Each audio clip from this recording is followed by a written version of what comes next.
اینٹیں پختہ ہو جائیں، اب انہیں جوڑنا ہے، سیمنٹ سبسٹنس چاہیے، وہ قرآن ہے، یہ جوڑے گا تم۔ چنانچہ یہی بات حضرت شیخ الہند مولانا محمود حسن دیوبندی اسیر مالٹا نے اپنی اسیری سے رہائی پانے کے بعد واپس جب آئے ہیں تو دیوبند میں علماء کے ایک بڑے اجتماع سے خطاب کر کے کہی۔ مولانا مفتی محمد شفیع رحمت اللہ علیہ وہ خود موجود تھے اس میں، بڑے بڑے علماء، مولانا حسین احمد مدنی رحمت اللہ علیہ، شبیر احمد عثمانی رحمت اللہ علیہ، مولانا اشرف علی تھانوی رحمت اللہ علیہ، مولانا انور شاہ کشمیری رحمت، بڑا مجمع، اور کہا حضرت شیخ الہند نے ہم نے تو اپنی اسیری کے 4 سالوں کے دوران جتنا غور کیا تو ہماری اس وقت کی امت کی زبوں حالی کے 2 سبب سامنے آئے۔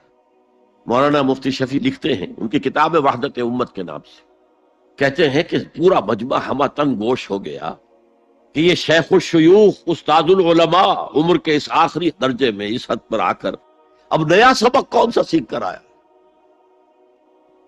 تاکہ ہمیں تو اس کے 2 سبب معلوم ہوئے، ایک ہمارا قرآن کو ترک کر دینا، لفظ نوٹ کیے، ترک کر دینا، اور دوسرا ہمارے آپس کے اختلافات۔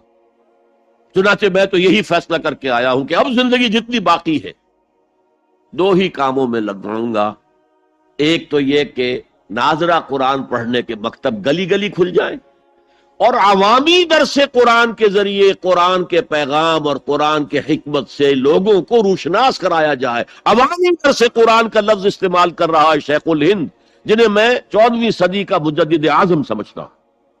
اور نمبر 2 یہ کہ آپس کے اختلافات کو ہوا نہ دی جائے۔ یہ واقعہ کوٹ کر کے مفتی محمد شفیع صاحب لکھتے ہیں کہ حضرت شیخ نے جو 2 باتیں کہیں اصل میں وہ ایک ہی ہے۔ ہمارے باہمی اختلافات بھی تو اسی وجہ سے ہیں کہ ہم نے قرآن کو ترک کر دیا۔ بتائیے شیخ الہند نے کیسے ترک کیا قرآن؟ مولانا مدنی نے کیسے ترک کر دیا قرآن؟ کیا مطلب اس ترک کرنے کا؟ حال تو یہ ہے کہ مولانا مدنی رحمت اللہ علیہ، حالانکہ وہ تو گرفتار نہیں ہوئے تھے، وہ تو والنٹریلی اپنے شیخ کی خدمت کے لیے گئے ہیں ساتھ، اور اس حد تک ان کی وفاداری اور ان کی خدمت گزاری کہ رمضان کا مہینہ آیا تو حضرت شیخ الہند نے حسرت کے ساتھ کہا زندگی میں یہ پہلا رمضان ہوگا کہ تراویح میں قرآن نہیں سن سکیں گے، اس لیے کہ نہ شیخ الہند حافظ تھے، نہ مولانا مدنی حافظ تھے، اور تیسرے ان کے ساتھ ایک اور تھے، ان کا میں نام بھول رہا ہوں، وہ سرحد کے پٹھانوں میں سے تھے، کوئی حافظ نہیں تھا۔ اب آپ غور کیجئے، استاد اور اپنے شیخ کی اس حسرت کو دور کرنے کے لیے مولانا مدنی روزانہ 1 پارہ حفظ کرتے تھے اور رات کو تراویح میں سناتے تھے، روزانہ 1 پارہ۔ اور یہ انہونی بات نہیں ہے، جب ساری زندگی قرآن ہی سے شغف رہا ہے تو وہ ہے تو صحیح ذہن میں، اب صرف ان کے لنکس ملانے ہیں آپس میں، اور کیا ہے؟ اصل میں قرآن کو ترک کرنے کا مطلب کیا ہے؟ وہ اصل میں ایک اور بہت بڑے عالم دین کی بات سنیے آپ، مولانا سید انور شاہ کشمیری رحمت اللہ علیہ، جو دیوبند سے آ کر آپ کے قریب میں ڈابھیل میں انہوں نے مدرسہ قائم کیا تھا۔ وہ ایک مرتبہ قادیان میں ایک جلسہ علماء کیا کرتے تھے ہر سال رد قادیانیت کے لیے، تو ایک سال اسی طرح وہاں علماء جمع تھے۔ اب جس نے یہ واقعہ بیان کیا ہے اس کا نام میرے ذہن میں اس وقت نہیں ہے، کہ میں صبح مولانا انور شاہ کشمیری رحمت اللہ علیہ کی خدمت میں حاضر ہوا تو دیکھا کہ غم کی تصویر بنے بیٹھے، بہت اداس، غمگین۔ میں نے پوچھا حضرت کیا معاملہ ہے، کوئی خاص سبب ہے؟ فرمایا بھائی کیا سبب ہے، یہ سوچ رہا ہوں کہ اپنی زندگی عمر ضائع کر دی۔ میں نے کہا حضرت آپ نے زندگی ضائع کر دی، عمر ضائع کر دی؟ آپ نے علم، بیہقی وقت کہلاتے ہیں انور شاہ کشمیری، جیسے امام بیہقی تھے، محدث اور فقیہ دونوں اعتبارات سے بنا، تو آپ نے پڑھنے پڑھانے میں، سیکھنے سکھانے میں ساری عمر گزار دی، تو آپ کی زندگی ضائع کیسے؟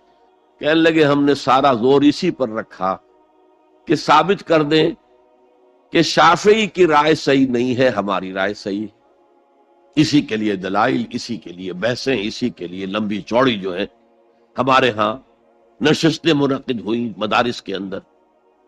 حالانکہ اللہ کے ہاں یہ ہم سے سوال نہیں ہوگا. گمراہیاں طرح طرح کی پھیل رہی ہیں اور ہم ان بحثوں میں لگے ہوئے. حالانکہ زیادہ سے زیادہ یہ کہا جا سکتا ہے کہ قول اصحابنا ثواب محتمل الخطا، اور جو قول دوسروں کا ہے وہ خطا ہے محتمل الثواب.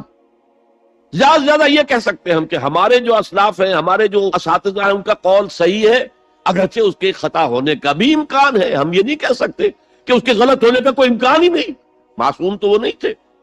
اور قولہم، ان کا جو ہمارے سامنے ہے مد مقابل ہے، اور وہ شافعی ہے.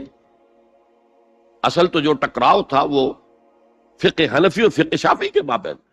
ہم صرف یہ کہہ سکتے ہیں کہ ان کا یہ قول خطا ہے، غلطی ہے، اگرچہ احتمال موجود ہے کہ وہی صحیح ہو. اس کے سوا تو ہم کچھ نہیں کہہ سکتے. اور ہم نے اپنی ساری زندگی اس کام میں لگا دی. لیکن میں کہہ نہیں سکتا اس پر کتنے رنج اور صدمے کا اظہار کروں کہ مجدد وقت شیخ الہند رحمۃ اللہ علیہ اور بیہقی وقت مولانا انور شاہ کاشمیری رحمۃ اللہ علیہ، ان کی ان باتوں کا کوئی اثر ان کے شاگردوں نے قبول نہیں کیا. وہی روش ہے، وہی فقہی بحثیں ہیں. جب میں نے پاکستان میں تحریک خلافت کا آغاز کیا، کچھ احادیث بیان کی، اچھے علماء نے کہا کہ ڈاکٹر صاحب ہم نے تو یہ حدیثیں پہلی مرتبہ آپ سے سنی. یہ حدیثیں جو ہیں یہ ہیں کتاب الملاحم میں، اشراط الساعہ، علامات القیامہ، کتاب الفتن. اور حدیث کے ان ابواب پر تو پہنچتے پہنچتے ہم ایگزاسٹ ہو چکے ہوتے ہیں. ہماری ساری بحثیں جو ہے وہ ختم، اور وقت ختم ہو جاتا ہے ان فقہی بحثوں کے اندر. یہاں تک تو ہم پہنچتے ہی نہیں. بہرحال دوسرا نقطہ جیسا کہ میں نے عرض کیا، پہلا اینٹیں پکاؤ، مضبوط کرو.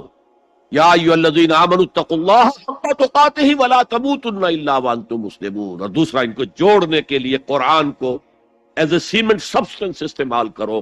واعتصموا بحبل اللہ جميعا ولا تفرقوا واذکروا نعمت اللہ علیکم اذ کنتم اعداء فالف بین قلوبکم فاصبحتم بنعمتہ اخوانا وکنتم علی شفا حفرۃ من النار. تم تو تباہی آگ کے گڑھے کے کنارے تک پہنچ گئے تھے، گرا چاہتے تھے. فانقذکم منہا، تو اللہ نے اس سے تمہیں نکالا ہے. کذالک یبین اللہ لکم آیاتہ لعلکم تہتدون. اسی طرح اللہ تعالیٰ تمہارے لیے اپنی آیات کی تبیین کر رہا ہے، وضاحت کر رہا ہے، تاکہ تم ہدایت حاصل کر سکو.